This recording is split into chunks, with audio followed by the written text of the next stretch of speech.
Alors, Bat Hashem, le Chok l'Israël ce matin, la Gemara de Menachot, la page 29b. Amar Rava, Shiva Otiot, Tzichot, Shlosha Ziyunim. Alors, avant d'expliquer les paroles de Rava, on va faire une petite introduction. Dans le Sefer Torah, nous avons un Ktav, nous avons une écriture spéciale. L'écriture s'appelle Ktav Ashuri. Ktav Ashuri, c'est des lettres qui sont presque carrées. C'est l'alphabet, c'est l'écriture qu'il y a dans la Torah. Okay? Nous avons 22 lettres d'alphabet, plus 5 lettres finales, même sophite, nun sophite, tzadik sophite, pe sophite, chaf sophite. En total, nous avons 27 lettres.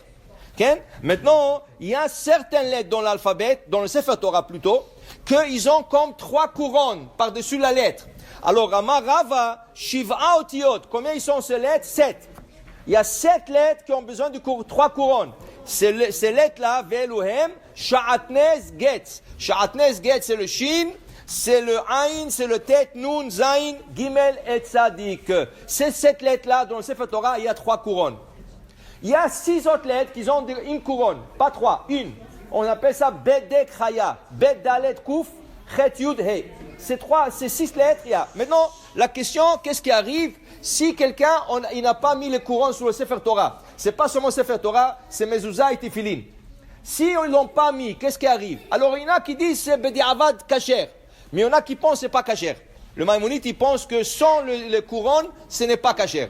Alors, la Gemara, elle te dit qu'il faut le faire. Mais si on ne l'a pas fait, c'est un point. Maintenant, il y a la corona. Corona, c'est la couronne. Alors, pour te dire, c'était le temps de vérifier les mezuzot, s'ils ont les couronnes. C'est ça, s'ils sont kasher.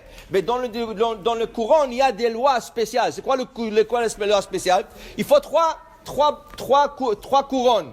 C'est 3 barres avec un petit point par-dessus. Okay? Alors maintenant, s'ils sont collés, ça rend toute la mezuzah pasoul. Si 2 barres, ils sont collés, ils sont très fins et ils sont très proches un de l'autre. 2 collés, toute la mezuzah n'est pas cachère. S'ils ne s'attachent pas à la lettre, s'ils sont coupés de la lettre, il y a une partie blanche entre la couronne et la lettre, c'est pasoul. Okay? Alors c'est quand tu vérifies mezuzah, c'est pas seulement le ktav, c'est pas seulement l'écriture. S'il manque une lettre, il y a plus de lettres. Il faut aussi vérifier le couronne. Est-ce qu'il y a toutes les couronnes? Est-ce que les couronnes sont de la bonne façon? Il y a 3 et c'est très minutieux. C'est très minutieux comme détail. Mais c'est ça qui dit Rava. Sha'atnez Getz et le Beged Chaya, Ken. Et ça c'est quelque chose de très important pour la mezuzah, Ken, pour qu'une mezuzah soit considérée comme kasher. Baruch Adonai Le'olam. Amen.